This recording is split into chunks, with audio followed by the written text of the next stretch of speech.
Sérgio Moro se filia ao Podemos e dá a largada ao seu nome na corrida presidencial, buscando ser aí o grande nome da tal terceira via. E aí, quais as chances que ele tem? Quais são as forças e fraquezas? Ele é adequado como um candidato para presidente da República? Vamos conversar um pouco aqui. Fala aí, galera do Ranking, beleza? Vocês sabem muito bem que o Ranking dos Políticos é um projeto para avaliar congressistas, ou seja, deputados e senadores. É lá que a gente opina, é lá que a gente recomenda.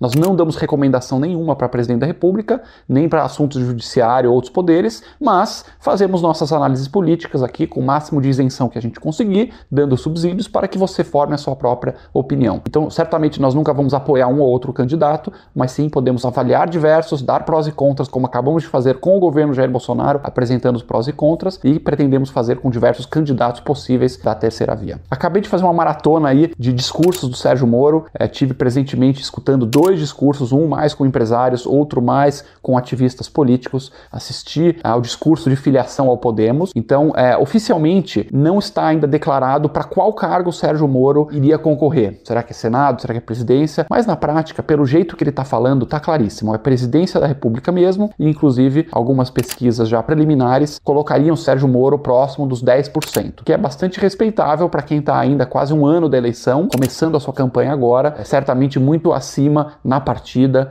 de outros nomes aí da centro-direita, de uma possível terceira via. O que ele tem a favor? Basicamente, o Sérgio Moro está falando muito bem. Eu fiquei muito bem impressionado com a forma argumentativa dele, com a forma como ele está treinado a responder de um jeito estável, de um jeito firme, difícil de ser atacado, sem entrar muito em contradições. Então eu estou falando aqui da forma. Ele está muito bem realmente no debate. Ele foi entrevistado, inclusive, pelo Danilo Gentili, que deu umas zoadas com ele, umas apertadas, e ele conseguiu se sair bastante bem, cativando o público. Sérgio Moro tem a seu favor, obviamente, a biografia, sendo o juiz principal aí, tão famoso da Lava Jato, colocou uma série de empresários na cadeia, políticos na cadeia, colocou por um período até o Lula na cadeia, depois o Lula foi solto aí por questões técnicas, mas jamais inocentado das acusações, vamos deixar isso muito claro, e isso coloca o Sérgio Moro com uma enorme credibilidade. Por outro lado, ele acabou ao longo do caminho fazendo bastante inimigos, então isso é um ponto aí de dificuldade, obviamente que do bolsonarismo nem se fala, quem é seguidor fiel do presidente Jair Bolsonaro enxerga o Sérgio Moro como um grande traidor.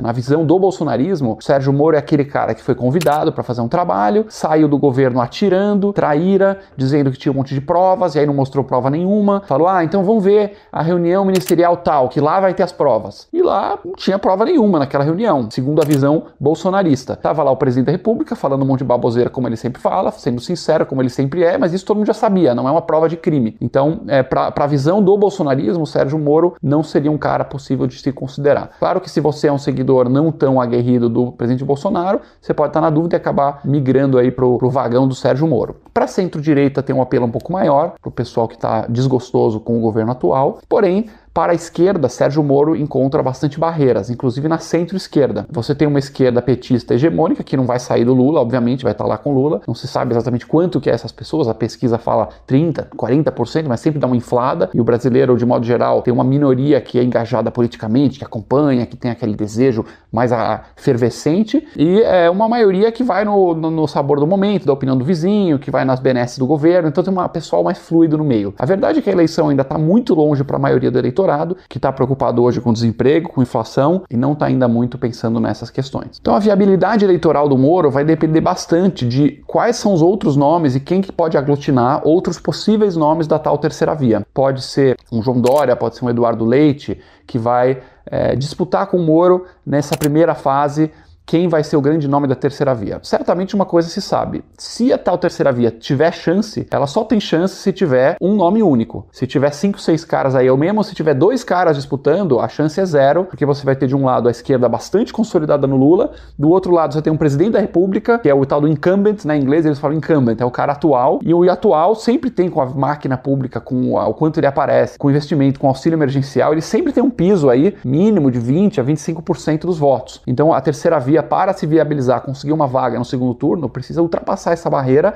não é fácil e se tiver mais que um nome, aí é praticamente impossível. Interessante notar que já tem nos bastidores uma conversa de todos esses postulantes de eventualmente aglutinar em um só. Então na pergunta, no Gogó, eles sempre falam isso. Olha, eu tô aqui com o meu nome à disposição, mas se por acaso eu tiver um outro nome muito mais forte, eu vou abrir mão, porque tem que ser um projeto único e tal. Isso é na teoria. Agora, na hora do ego, da vaidade, a gente vai ver se os caras realmente abrem mão. Por exemplo, se tiver hipoteticamente um Moro com 10, 12% das intenções, e você tiver um Dória, por exemplo, com 7, 8%, você vê realmente um dos caras abrindo mão e falando, quer saber, eu vou jogar fora esses 7, 8% aqui, que são mais ou menos uns 10 milhões de eleitores, eu vou jogar fora isso aqui, abrir mão do poder, abrir mão da vaidade, da influência, para consolidar os votos no Moro, por exemplo, ou o contrário. Olha, não é tão garantido assim. O fato é que, para centro-esquerda, o Moro vai bem mais difícil.